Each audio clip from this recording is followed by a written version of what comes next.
Good afternoon and welcome back. I hope you've had a great day. We here at Augustana College have had a fabulous day. We're approaching 900 donors and have raised over $735,000 in the 2 days that the campaign has been going. So thank you very much for your generosity. This afternoon we are joined by Dr. John Delaney, Chair of the Accounting Department here at Augustana College. Yeah, good to see you, John. Good to see you, Sam. Good to see you, Kathleen. Yeah. JD. JD. Yeah, these two go way back. We'll get into that in a minute. But we have 3 questions to ask Dr. John Delaney today. Number 1, why did you leave the private sector to teach?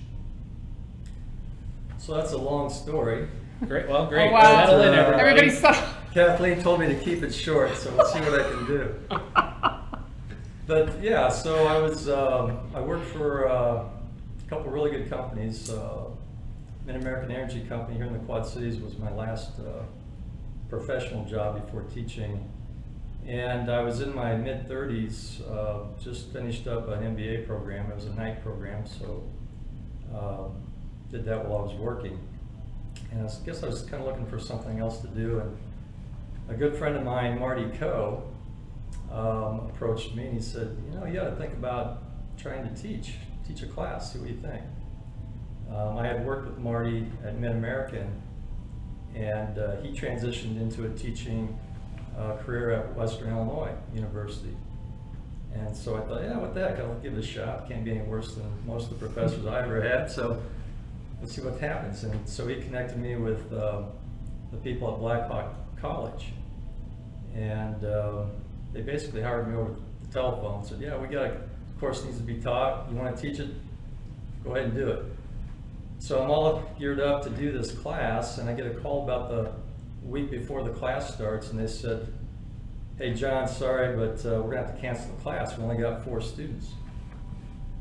And I said, you know, I really would like to try this thing. Is there anything we can do to make it happen? He goes, well, we really can't afford to pay you for a full class when there's only 4 students. And I said, well, I don't care about the money, I just want to try it.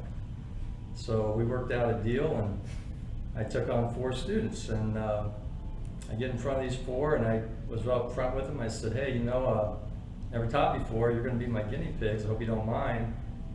And these are 4 ladies. They're older than I am. They're in class just so they can get their associates and get promoted at work, right? So we went on. We did the class, and I thought it went pretty well. I tried to bring in a lot of stuff that I had done at work that day, and I talked about that as I was trying to explain the concepts and everything. And at the end of the class, I said, you know, ladies, I really would like your honest opinion. It's not going to affect your grade. Don't worry about that. Just tell me. Number 1, did you learn anything? And number 2, am I any good at this? And they kind of looked at each other, and I'm thinking, oh boy, that's not the kind of reaction I was hoping for. But then they all said, yeah, you know, they all thought it was a good class, and they thought I should keep doing it. So right then and there, that could have been the end of my teaching career if they said, you stink.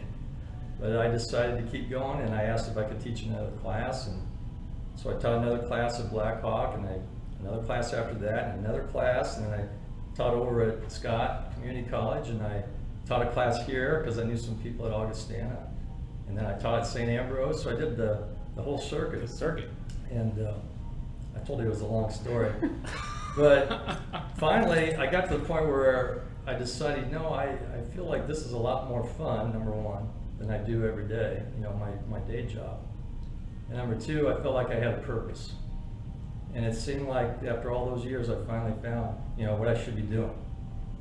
And so that's how I transitioned into teaching. Went to St. Ambrose to get my doctorate. Got a job at Loras College, where I went to school, and I was an accounting professor there for a short time. Found my way back to the Quad Cities, ended up at Augustana. I've been here for 18 years.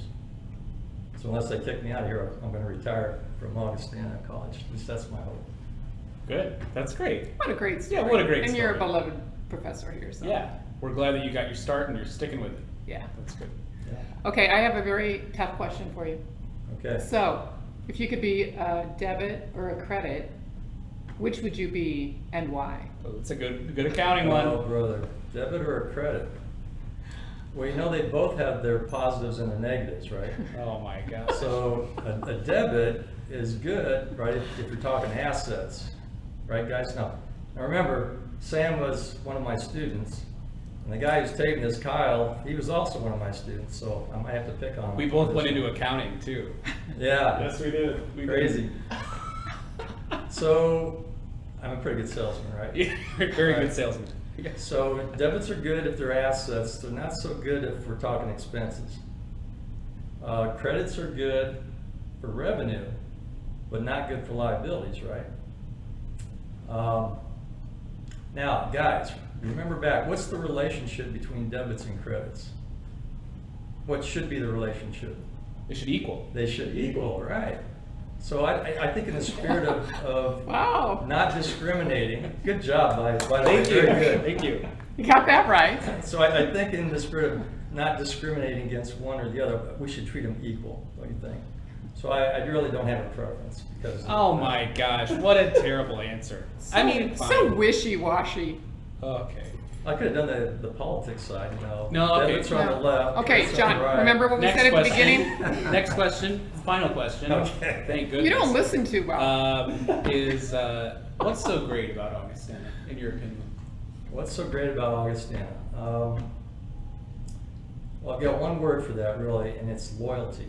And I think it's a theme that I have sort of observed over the years here. Loyalty in that the students that go here are very, very loyal to the school. The alumni are extremely loyal to the college. And I know they're going to do a great job on this fundraising effort because that's just the way they are. They're just loyal to the place, and they want to see us, first of all, get through this next year and then thrive, you know, beyond that. One quick story, just to prove loyalty here. You know, Go we ahead. really pride ourselves in the accounting department on helping our students find employment, right? And that's kind of a big deal. And we targeted the Chicagoland area a few years ago to kind of beef up our efforts there. And we came up with this event, we call it Chicago Interview Day. And a couple of years ago, I connected with one of the trustees here at Augustana by the name of Bob Mitchum. And Bob really took ownership of that whole event. And he said, I'm going to help you make this happen because it's so important to me, because I owe a lot to this college.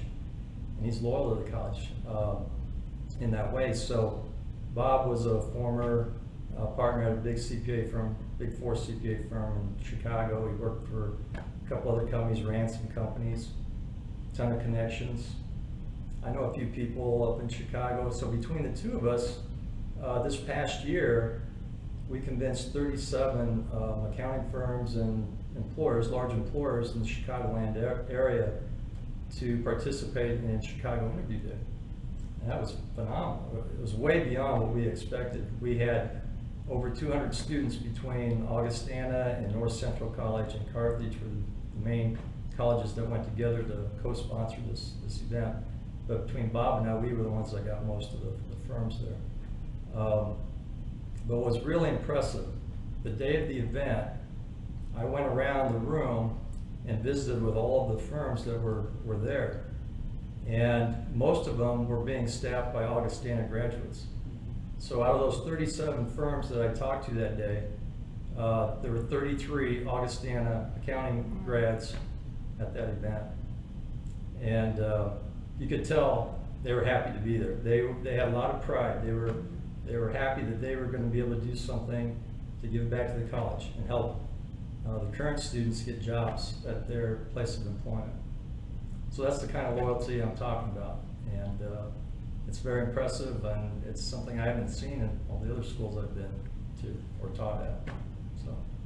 Thank you. All joking Great aside, story. that's a great story. It is a great story. Grateful. We're just giving you a hard time. Yeah. I mean, you used to Well, be I'm my used to friend, that. and you know. I heard I used to be your friend instead of I'm currently your friend. Check the tape. So apparently Sam knows something I don't know Yeah, about. well, or For me. foreshadowing. Anything else that you want to add today? Yes, one more thing. Actually, two more things.